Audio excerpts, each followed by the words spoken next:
Olá, sejam bem-vindos ao canal Fora dos Padrões 5.0. E se você não é inscrito no canal, eu convido você a se inscrever e ativar as notificações para que você não perca nenhum de nossos conteúdos.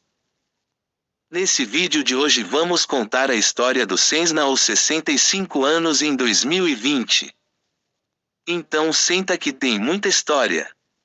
Os 65 anos do avião mais produzido no mundo.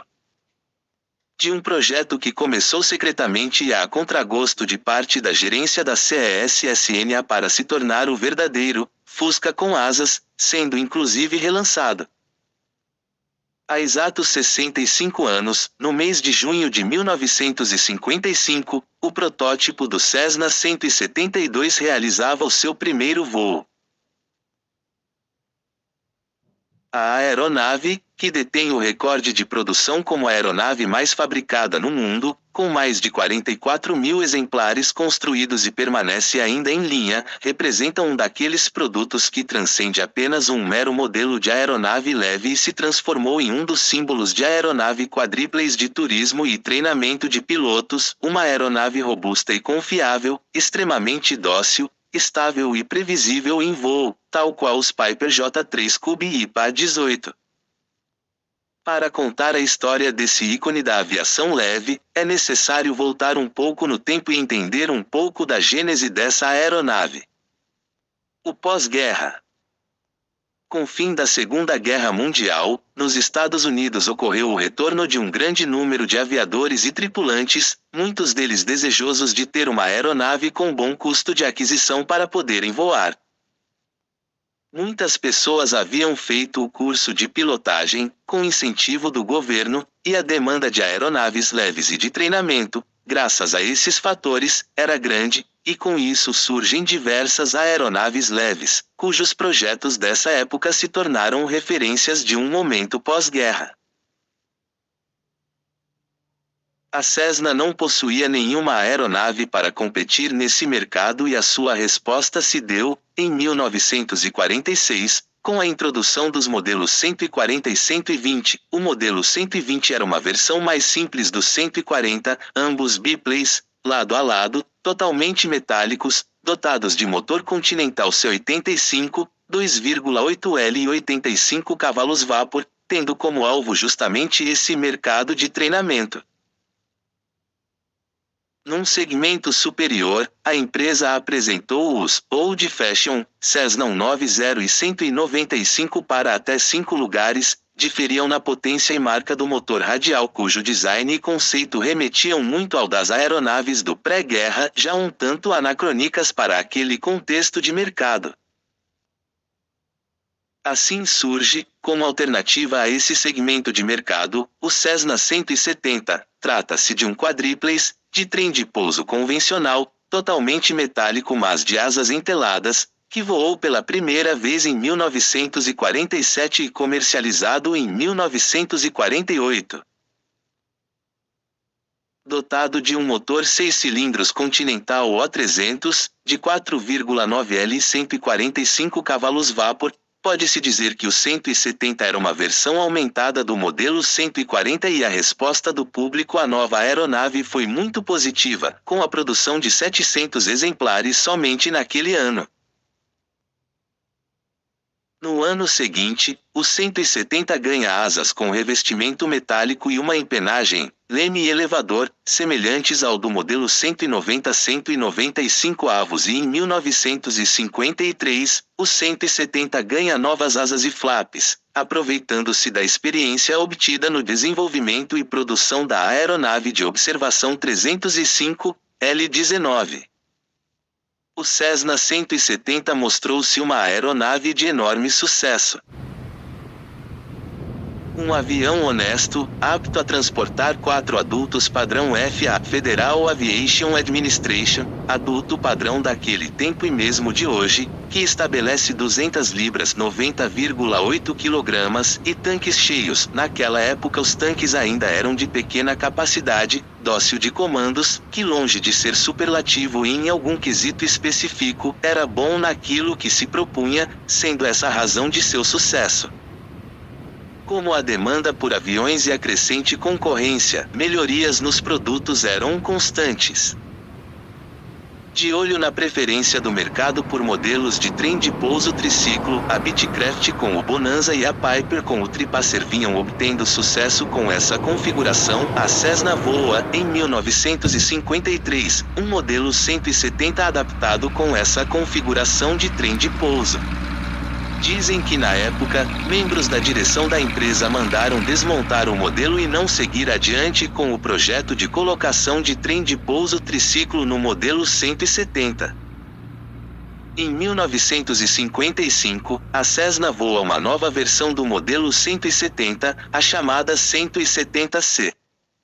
O modelo voou em janeiro de 1955 e possuía um novo desenho de leme reto, como nos modelos 180, e elevador, ambos de maiores dimensões. Todavia, meses depois a equipe de desenvolvimento da Cessna faz a conversão para um arranjo triciclo de trem de pouso com versão essa já oferecida por oficinas independentes, e no dia 12 de junho de 1955, o Cessna 172 realiza o seu primeiro voo. A princípio, a Cessna, visando economizar tempo de certificação, declara o modelo como sendo 170-172 avos. Posteriormente o modelo ganha o seu próprio certificado e passa a ser comercializado em final de 1955 como modelo 1956, a um preço de $8.295, em torno de $80.000 em valores de hoje. E esse é o início daquele que viria a ser o avião mais produzido do mundo. Como todo produto em meio a um ambiente concorrencial e com demanda, o Cessna 172 foi evoluindo ano após ano, com mudanças de uma versão para outra, muitas vezes cosméticas, igual na indústria automobilística. E dessa maneira, em 1960 surge a versão A, cujo principal destaque é o leme inclinado, que embora conferisse um aspecto mais moderno à aeronave, na sensação de muitos, não contribuía em nada para a melhoria de controle direcional. Em 1961, na versão B, a aeronave é oficialmente batizada de Skyhawk. A grande mudança, no entanto, se deu na versão D de 1963, a introdução da vigia traseira, permitindo uma visão de 360° e o para-brisa em uma única peça, e em 1965, na versão F, o modelo ganha flaps de acionamento elétrico, algo que foi estendido a toda a linha Cessna, incluindo o 150. Nessa época a Cessna já começava a trabalhar no substituto do 172. Em 1958 a Cessna viu uma lacuna entre seus quadriplaces. Se de um lado ela tinha o 172 com 145 cavalos-vapor, do outro ela tinha o vitaminado Skyline com 230 cavalos-vapor e a empresa vislumbra uma opção intermediária na faixa dos 180 cavalos-vapor. Para tal ela pegou um modelo 172 e colocou o motor Continental GO300, idêntico ao O300 de 6 cilindros do 172, mas produzindo 175 cavalos-vapor a 3.200 rotações por minuto, com redução de 1,33 para 1 para a hélice, 2.400 rotações por minuto. A promessa era um maior desempenho com um ínfimo acréscimo de peso. A aeronave, entretanto, não caiu no gosto do público e justamente por conta do motor, o grande problema foi justamente o fato de trabalhar em alta rotação. A maioria dos pilotos, acostumados a trabalhar com o motor com acionamento direto de hélice entre 2.400 e 2.700 rotações por minuto, não se adaptou ao fato do GO300 trabalhar em alta rotação e reduziam o giro para valores, como no 172 comum. Contribuía para esse fato o conta-giros medir a rotação do motor e não da hélice, e o resultado eram motores, cuja revisão geral recomendada para baixas 1.200 horas, ser ainda menor, devido aos problemas de lubrificação, arrefecimento e nas engrenagens de redução. O 175 sobreviveu até 1962. Em 1963 a empresa lançou o modelo 172D Powermatic, com as evoluções observadas no 172 comum, mas na essência, um 175. Não resistiu a um ano no mercado, saindo de linha rapidamente. O fim do clássico? Não. Em 1967, a Cessna lança o modelo 177 Cardinal.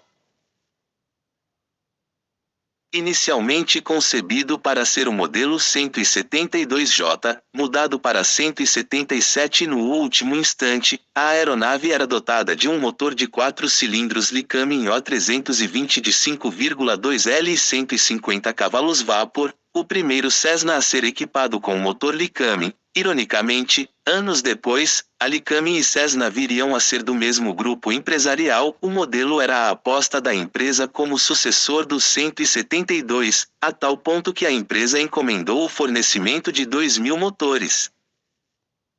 A confiança no Cessna 177 era tão grande que a Cessna chegou a tirar por alguns meses o Skyhawk de produção para se concentrar apenas no novo modelo.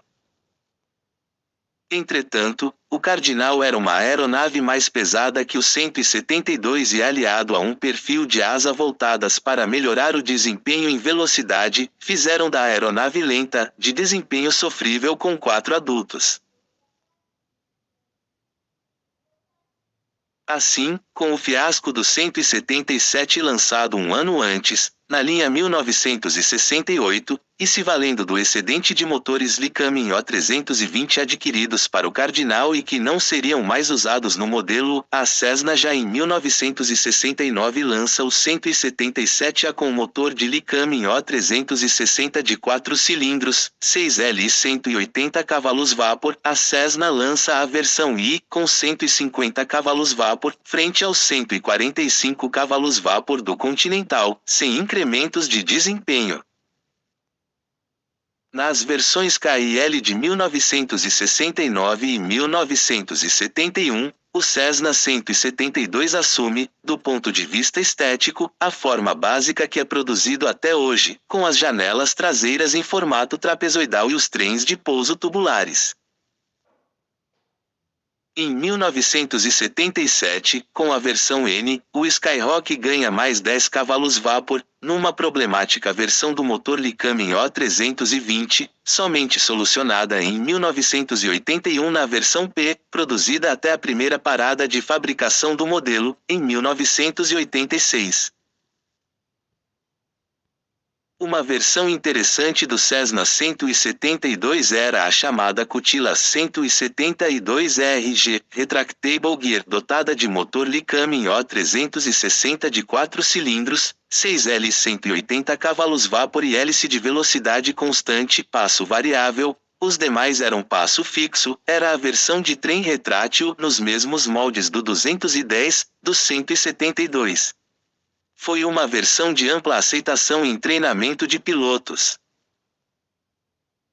Com os problemas regulatórios e de direitos do consumidor, e a questão da garantia de fabricação estabelecida em lei nos Estados Unidos, a Cessna tirou toda a sua linha de monomotores e bimotores a pistão de linha, em um hiato de 10 anos, quando a empresa relançou os modelos 172, 182 e 206, modelos estes que permanecem até hoje em produção. Hoje um Cessna 172 é muito diferente daquele de 1956, com inúmeros incrementos e pequenas melhorias. O Skyhawk hoje é uma aeronave completa, inclusive com instrumentação integrada no painel, tornando-a apta para voo por instrumentos, embora a Cessna não tenha se rendido, ainda, ao uso de materiais compostos no mais famoso monomotor do mundo. Recentemente a Cessna, aderindo à nova onda dos motores de ciclo diesel na aviação, resolveu lançar seus principais clássicos com a motorização Continental CD155, um motor de 153 cavalos vapor a 3.900 rotações por minuto, 2.300 rotações por minuto na hélice. Entretanto, embora tenha divulgado a aeronave, o Skywalk JTA, o fator custo talvez tenha pesado, pois o modelo, a diesel, custava quase 20% mais que seu congênere Lycaming. E como a Avigas gasolina de aviação e seu preço não representam um problema tão sério nos Estados Unidos como é em outros lugares do mundo, então, recordista de produção. O 172 é o avião mais produzido no mundo em suas várias variantes e incluído as unidades fabricadas sob licença em outros países. Caso da França, somam mais de 44 mil unidades produzidas. E a despeito de ser uma aeronave ortodoxa, construída em liga de alumínio e motorização tradicional, ainda atrai consumidores. A Cessna até que tentou lançar aeronaves em material compósito, mas nenhum deles foi adiante e sua linha de monomotores tradicionais, 172, 182 avos e 206, permanece em produção, numa história sem data para acabar. E esse foi o nosso conteúdo de hoje. Se você gostou, deixa aquele joinha para ajudar o canal. E muito obrigado a todos.